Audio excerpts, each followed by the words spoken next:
Do they ever try anything on you? Oh, just try to cop a feel, as we say. Try to have a little play, or entice me by saying things like, and these are some pretty famous writers and directors from Australia. Things like, hey, we've got this new awesome role for you in this new movie, but we've got to be able to do a test shot, film you in your underwear at my house. G'day, I'm Kama. And I'm Blowy. It's the Kama and Blowy Show. Kama and Blowy, Kama and Blowy, walking and talking. Kama and Blowy, Kama and Blowy. Good morning, Kama. How are you?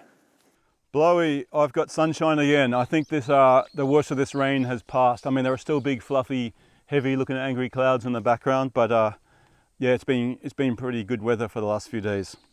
How about you? Yeah, look, I don't know because I haven't been outside because of lockdown, but as you'll notice, well, you'll probably hear my voice is a bit muffled, and that's because... Yeah, it sounds like you're talking through cloth or something. I'm talking through some fabric. I've got a mask on. It's law here in Victoria now that if you go outside, you have to wear a mask. So I'm going to be doing all future podcasts until told otherwise with this mask on. So you're just going to have to deal with it. I'm sorry about that. Hey, so I'm sorry as well, Blowy, because I'm getting another call through. Just wait one sec. Oh, it's Pete Leong. Pete. Kama, is that you? You can hear me? It's me. How you going, mate? What's going on, mate? How you going? Hey, yeah, Blowy and I are just recording an episode of the Kama and Blowy Show. Would you mind sticking around for it? Blowy's there. Hey, Pete. How's it going, mate? Blowy! How are you, mate? Good, mate. How are you? Oh, awesome. I haven't seen you fellas since we were in Tokyo all together. No. Where are you at the moment, Pete? I'm in the mountains of Mie Prefecture, south central Japan. Well, how long have you been there? I come up here, late last year from down in Okinawa, so away from the ocean, up into the mountains for a change. Yeah. So we first met you down at the Woody Point Skate Bowl, but like that was in the early 90s. That's right, eh? But you haven't been living in Woody Point, well, you haven't been in that area for a long time, have you? Yeah, no, after that I moved up to the Gold Coast for a fair while to live and work up there for a while before coming to Japan about 20 years ago now. Pete, we've just got a thing on the podcast as well that we call each other by our nicknames, and we've been calling you Pete, but what's your nickname? I go by Doc Sick as my skater name. And what's the origin of Doc Sick? Nothing too fancy. I thought like a doctor, Doc Sick as in doctor sick, as in the doctor of doing sick tricks. Went through a range of different silly nicknames before kind of sticking with that one, and I still use it for my a lot of login usernames and stuff today. But yeah, the doctor of being sick with doing gnarly tricks and whatnot, so it just kind of stuck for myself anyway. Have you ever been on an aeroplane flight and someone's had a heart attack or something? They go, "Is there a doctor here?" And you go, "Oh, I'm Doc Sick, but I don't think I'm going to be able to help." A few times, yes. It happens now and again. But yeah, I have to go through a lengthy explanation of, no, it's just a different kind of doctor. Like Dr. Dre, he can't really help you with that, but he can bring you some sick beats. Hey Pete, can you describe like where you are at the moment? Yep, so I'm just walking back up the the mountain here, Mountain Road. Just been down the road and dropping off some of the veggies to an old lady down the road. She gave me some boar and deer meat yesterday, so I just took her down a few cucumbers. But I'm heading up the back up the mountain. It's a bit of a climb. It's a bit of a climb. Let me just flip the camera around here.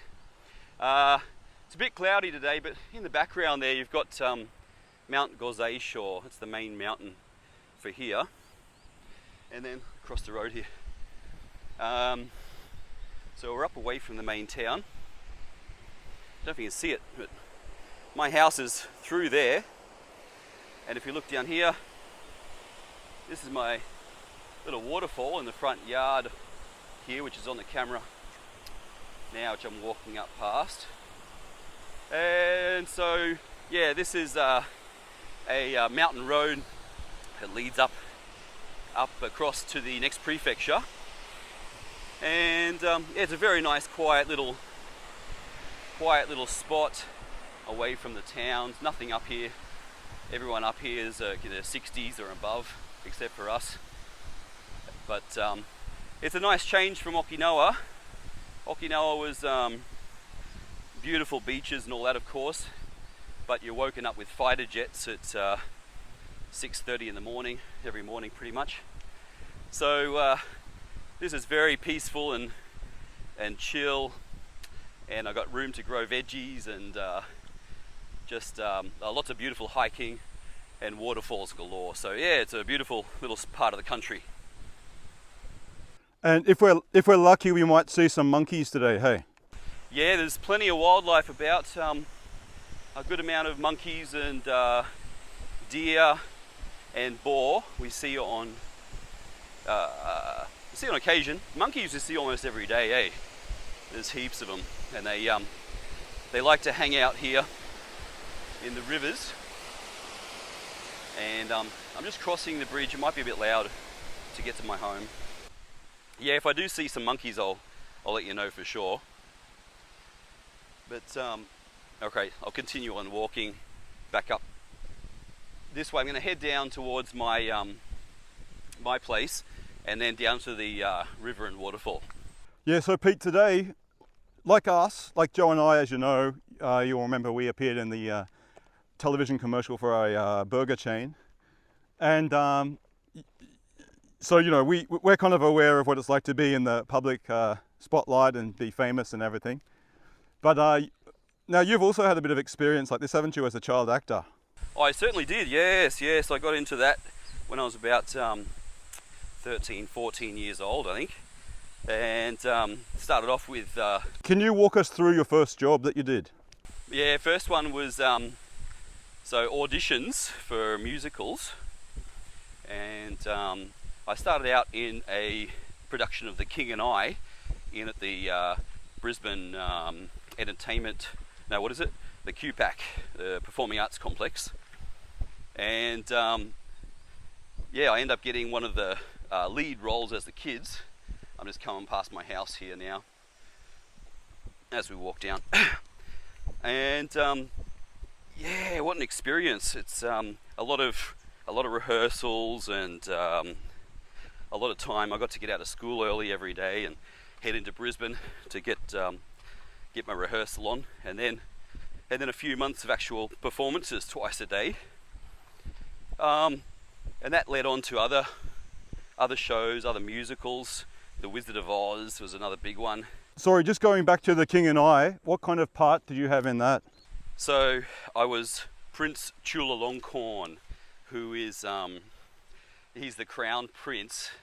I'm not sure if you've ever seen the movie, but he's the main prince who takes over the role of the king once the king dies.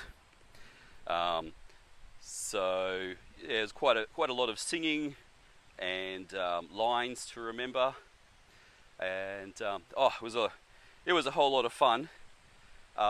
Which, having that on the resume, then allowed me to get into some other roles a lot easier, you know. Hey, so when you're you know, on stage or backstage, whatever, how many other kids are there like your age? So for that particular production, there was about 30 of us, I think, and myself and a couple of the others were a little bit older, at about 14 years old, and there was lots of younger kids around 8, 9 and 10 playing the younger princes and princesses of that King Mongkut.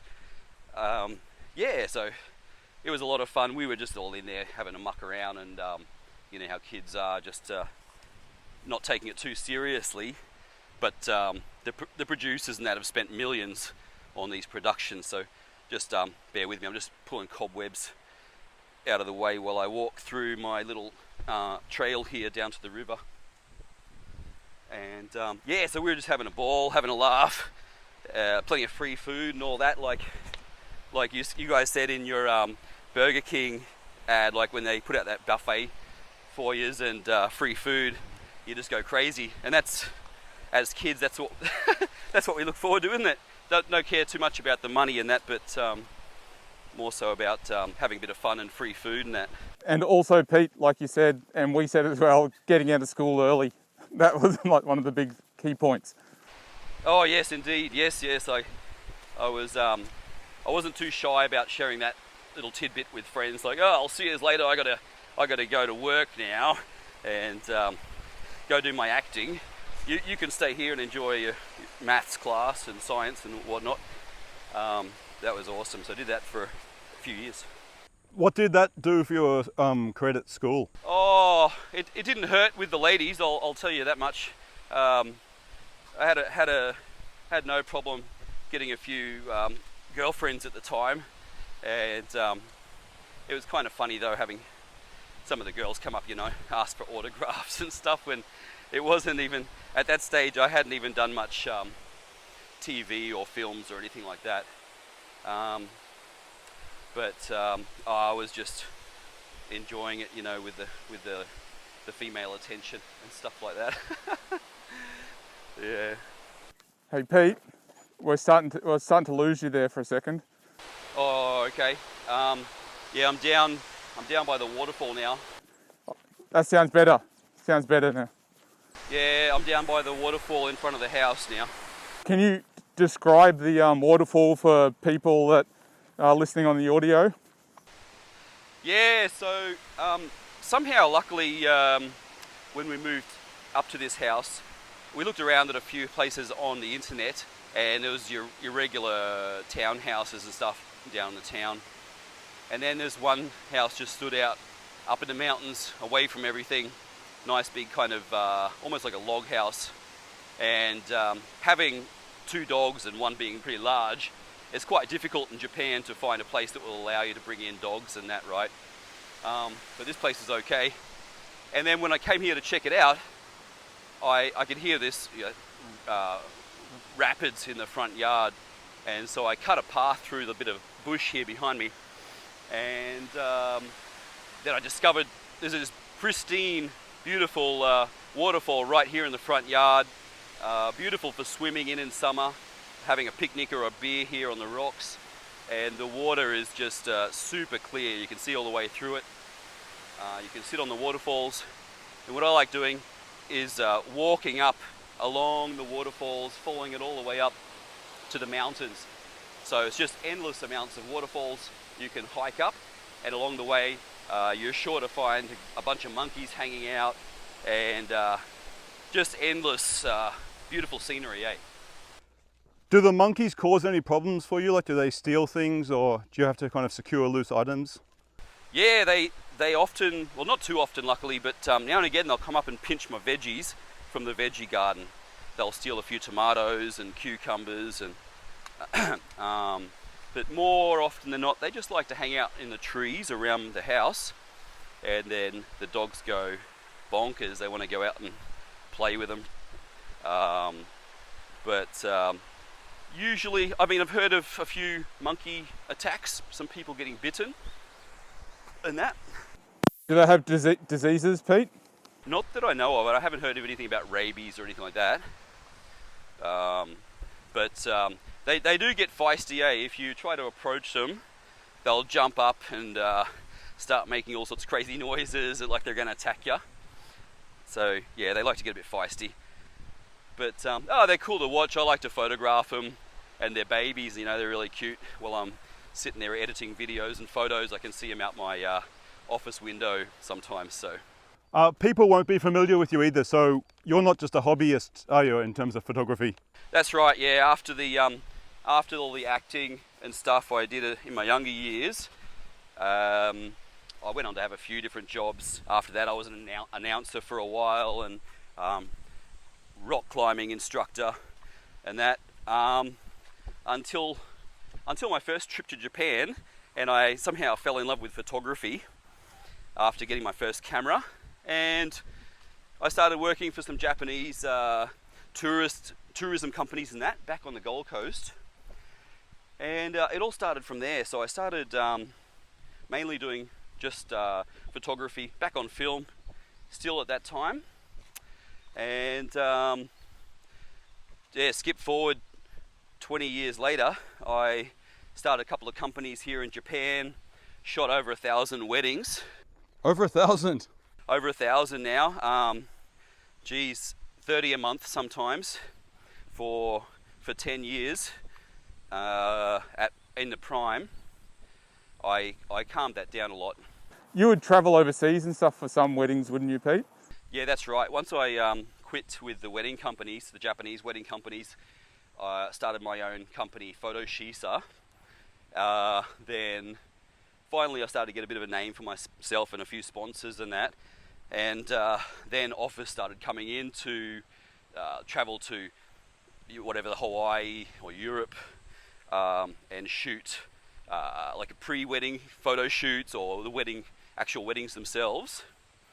And yeah, I mean, that's a lot of fun. Get to travel for free and get paid for it to travel. But traveling with a bunch of camera gear is really a pain in the butt. Getting through customs. They're like, oh, what are you doing with all this camera gear? Are you going to try and sell it? Or, yeah, what are you doing, kind of thing.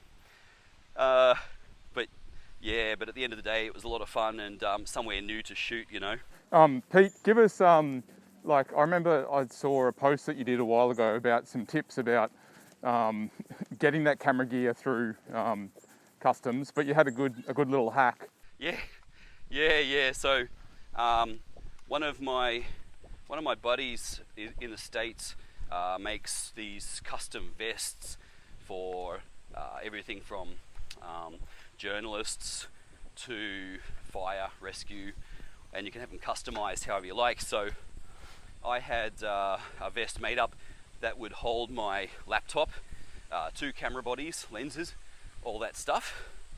So what happens is when you go through the security, they check your bag weight, right?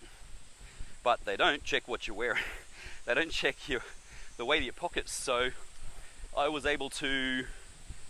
stingy, so I would always take the cheap flights, which would only allow you about 8 kg of stuff to carry. But this vest would hold everything, so I would just dump everything out of my camera bags and into the vest while I'm going through security. Then the bag only weighs a couple of kg, and good to go. Once I'm through, they'd weigh the bag and that's all good, no worries. And even though I look like I'm carrying a bit of extra bulk, but how many kgs do you reckon you're packing? Oh, it was about 30 or so. 25, 30, I think, for the most part. You'll have to send us a picture that we can tweet out of that. Yeah, that saved me so many times, eh?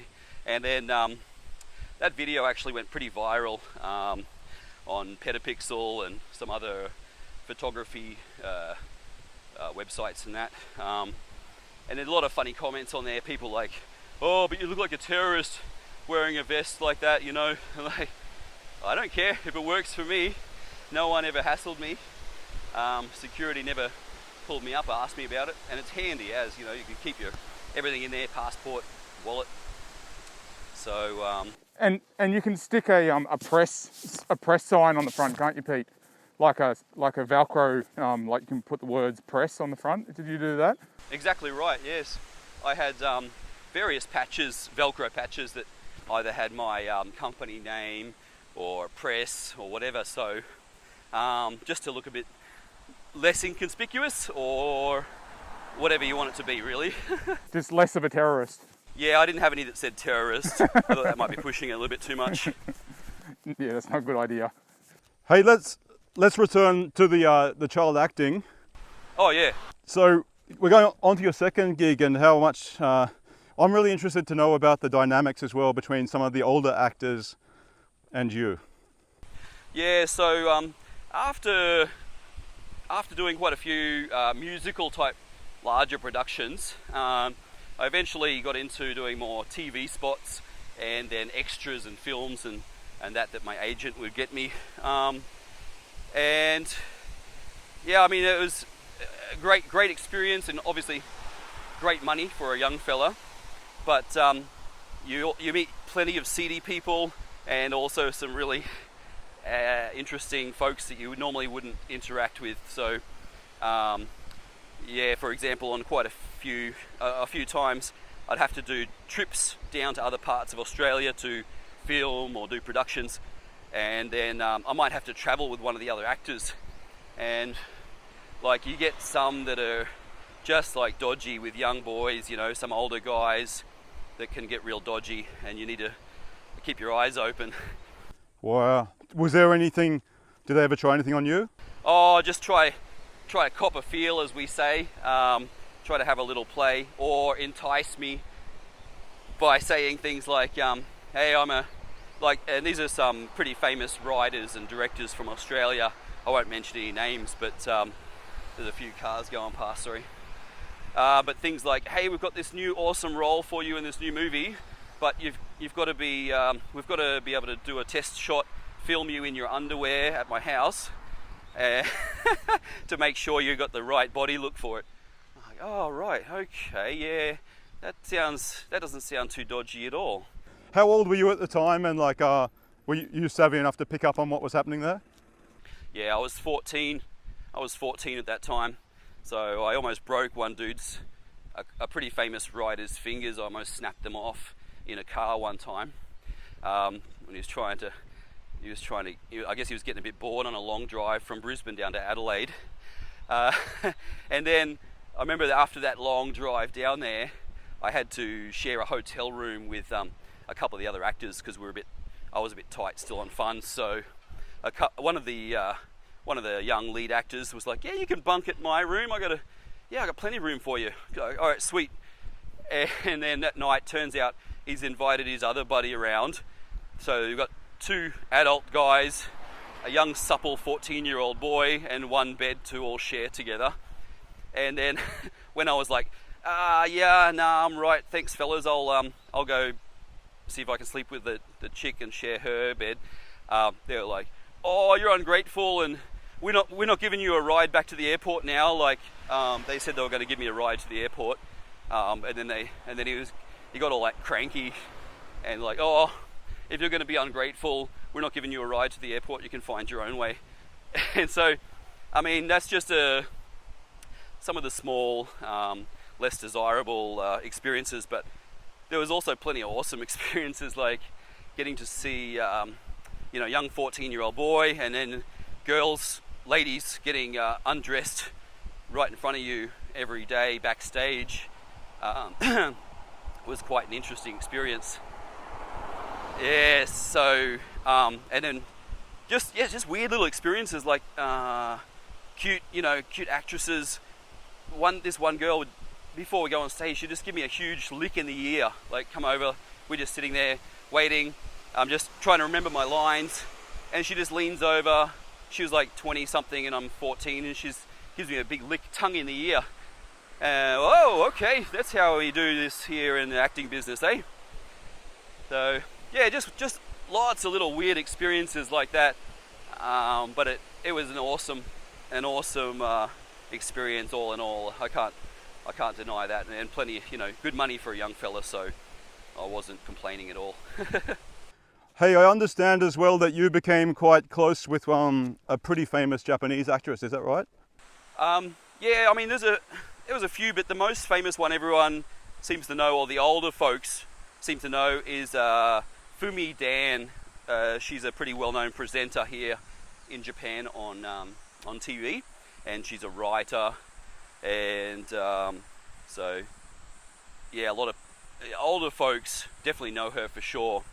And yeah, I didn't know, but she wrote about me in one of her books. And years ago when I was teaching English, one of my students, I'd mentioned this briefly to one of my students, and then he came back the next week with one of her books that he was reading and said, oh, I think you're mentioned in this book. Like, Fumi Dan is talking about you when she lived in Australia and how you used to hang out.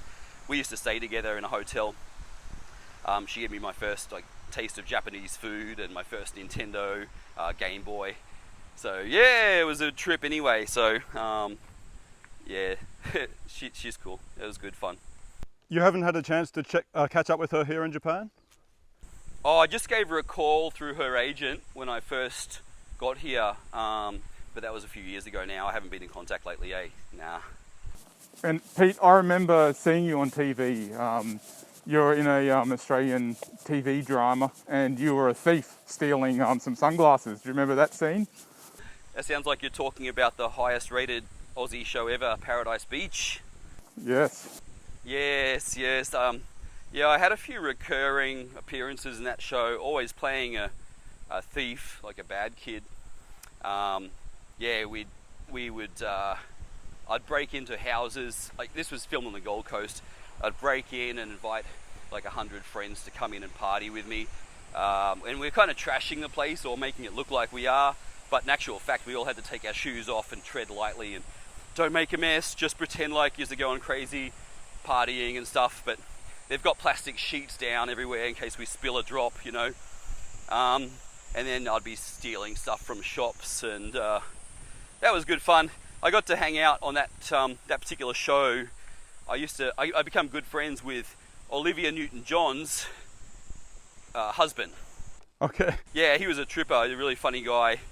We used to sit there just between scenes and chat and muck around a lot. And he'd tell me stories like being with Olivia, a famous Australian icon. And yeah, really fun experiences, but at the same time, a lot of auditions. You've got to go to remembering a lot of lines, and I kind of got burnt out. Kind of got a bit burnt out. I'm sick of it. I just wanted to travel, do my skating, rollerblading with you fellas, and then I was also getting into rock climbing as well. So yeah, I kind of fell out of it. I did keep on doing announcing at SeaWorld, so that was fun. Nice. So what's next for Pete Leong? Doc Sick. Doc Sick, yeah. For Doc Sick now, it's I'm more concentrating on doing stock photography. So I sell video and still images of all sorts of stuff for my agency to sell all around the world. So I'm enjoying that at the moment. I still have another business in Okinawa, selling t-shirts and stickers. So I keep a little bit of effort into that, supplying images for logos and that, and then just keep cracking on with my YouTube channel, where I put up photography tips and reviews, anything and everything photography and video related. What's the name of your channels, Pete, so people can find you? So it's actually youtube.com/docsik, DOKSIK, or you can just search Pete Leong Photography and it will come up. That's Pete and then Leong Photography. Hey guys, as you know, there's been a lot of rain here lately, and I'm just coming back through a mountain pass because I thought it'd be nice to escape the heat. And I'm walking along this path that I've walked along before, and big trees kind of fallen in my way, so I'm going to have to crawl under it. There've been a lot of landslides and things. Yeah. Are you going to do an army crawl? Yeah, I've got too much gear on my. I might have to turn back actually, because my all my gear is. I'm not sure I'll be able to get through. I did kind of want to see you crawl under the tree. That would have been good. Okay. For good video. Let me try. Okay. I just hope I don't. Here we go. I hope you appreciate this. Go action, man. It's not so difficult, but it's just that I've got my hands full. Okay. See, this is what we do on the Kama and Blowy Show, Pete. It's real life. Okay, I got through. Okay, guys. Well, that's the 30-minute mark. Now, Pete, have you seen how we end all the episodes? I sure have. Yeah. Are you ready for it? Are we going to do a fist or a head or a bum butt? Whatever you want, mate. Surprise us. Let's do a forehead. Okay. We'll follow Pete's roll. Forehead. All right. 3, 2, 1. 1. Boom. G'day, I'm Kama. And I'm Blowy. It's the Kama and Blowy Show. Kama and Blowy.